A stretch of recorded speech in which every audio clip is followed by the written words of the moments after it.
The volumes and financing available for African development are traditionally minute, and the cost of these finances is notoriously extortionate.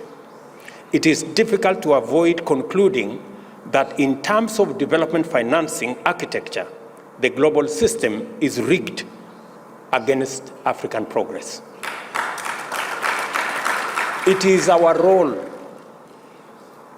members, honorable members, it is our role to persistently bring to the attention of the world the importance of abandoning a fundamentally unjust global financial system and the prejudicial biases and attitudes that underpin it, not solely for Africa's sake, but to avert the collective peril of humanity. As African leaders, we have to canvass this agenda at every available opportunity in every forum.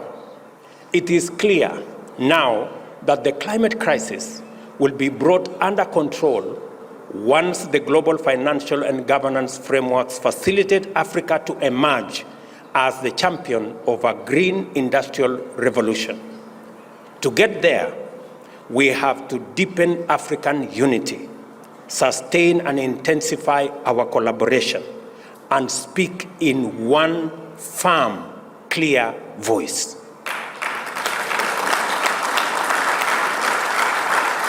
This is how we will deploy our natural resource base to unlock the promise of carbon trading mechanisms under Article 6 and to prevent the plunder of our continent's resources by others.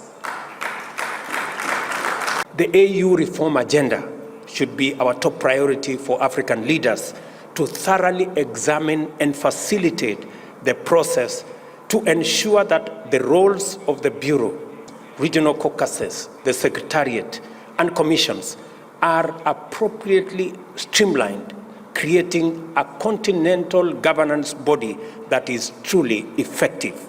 Equally, the imperative to fully operationalize the Pan-African Parliament is urgent.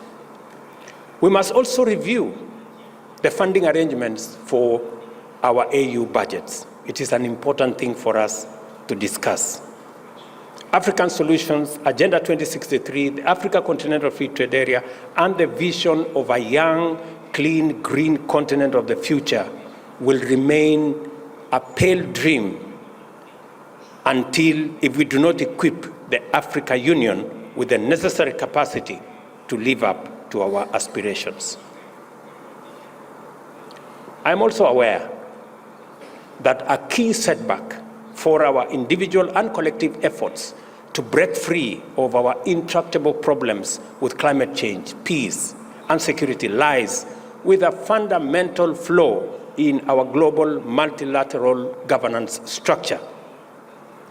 The apex organ of the UN system, you all know, the Security Council, persistently manifests a continental resistance to the values and principles that inspired the formation of the UN and which the institution is mandated to promote and defend. Do you know that only 5 countries of this world hold meaningful power in the UN Security Council? None of them is African. More than half of the world's population is not represented in the UN Security Council. It is neither democratic, it is not representative, it is not transparent, it is not accountable.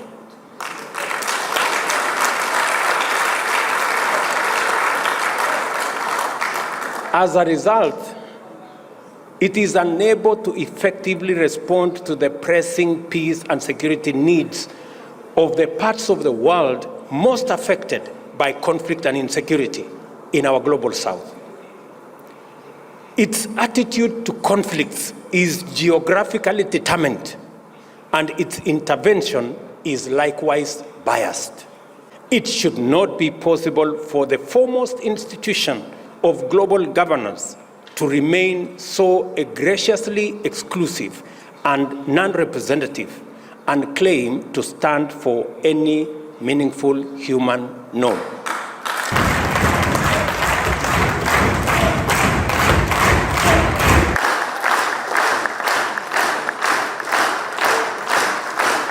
Djibouti's geostrategic potential grows more immense as globalization advances and as geopolitical complexity intensifies.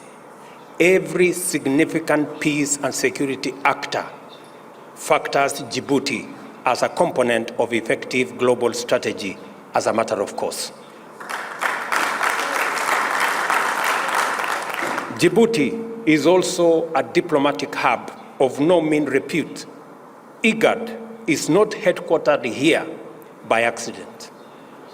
I commend the progress that Djibouti is making in mobilizing effective consensus among IGAD members states on regional environmental peace and security issues. I also appreciate Djibouti's role under the leadership of His Excellency President Ismail Omar Guelleh in leading the fact-finding mission to assist in the resolution of maritime dispute with a friendly neighbor. Your good offices have been a tremendous source of comfort. To highlight the impressive scope and promise of appropriate continental instruments, let us reflect for a moment on the Africa Continental Free Trade Area. This single mechanism has inaugurated the world's largest free trade area. Under it, 54 countries have agreed to create a single market with a population of 1.4 billion and a GDP of US dollars 3.4 trillion. The free trade is projected to lift 30 million people out of extreme poverty and boost incomes by 7%, or US dollars 450 billion by 2035.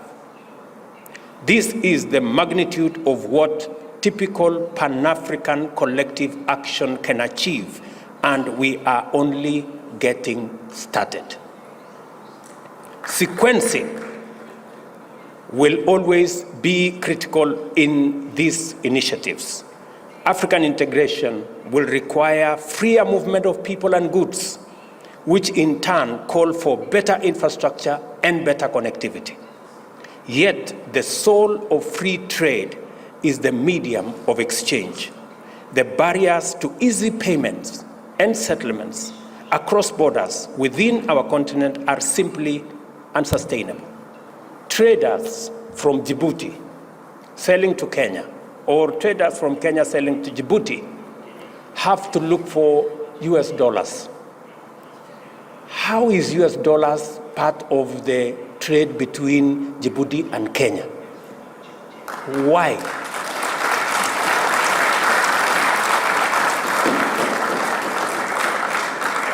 And we are saying that today, Afri-Exim Bank have given us a mechanism where traders in our continent can trade in their goods and services, and the Africa Exim Bank will settle payments in local currency.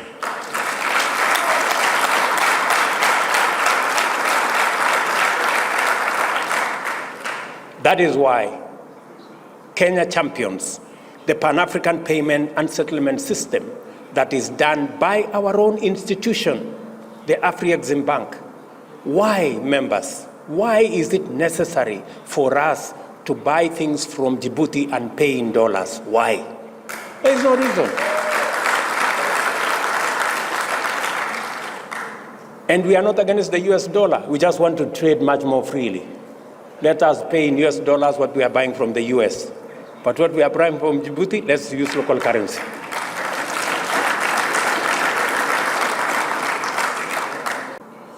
IGAD's ability to be consistent and effective in a context characterized by intensifying geostrategic complexity points us towards the quality of solidarity required for regional organizations like IGAD and multilateral institutions to meet the needs of our time. I am happy to state that Kenya and Djibouti remain united in their commitment to strengthen the critical regional mechanism like IGAD. I therefore take this opportunity to thank the government of Djibouti for its steady commitment and unwavering support for IGAD, especially as the organization's gracious host.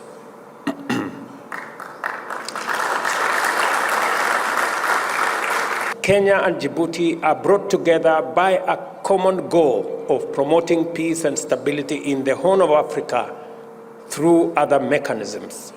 We are both troop-contributing countries for efforts aimed at stabilizing Somalia and combating terrorism through the African Union's transition mission in Somalia, ATMIS, as well as its precursor, the African Union mission in Somalia, AMISOM.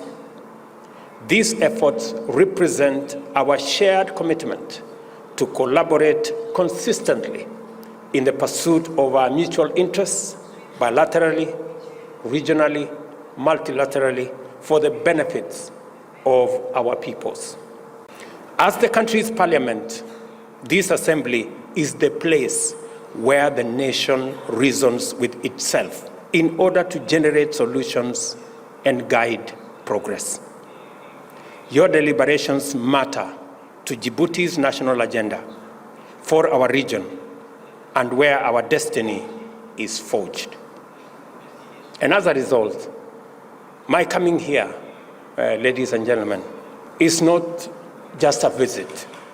It is an opportunity to consolidate the friendship between our two people. I have agreed. We did agree that we are going to work on the visa requirements for our diplomatic and services sectors. And the processes between the two countries have been concluded.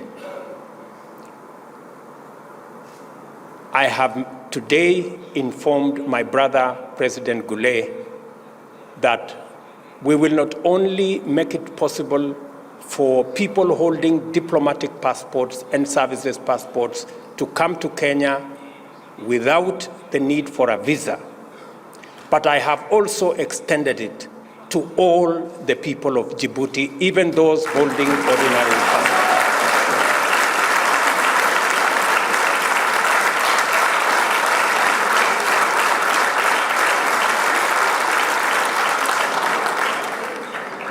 From today, it is now possible for you to travel to Nairobi and Kenya without the requirement of a visa.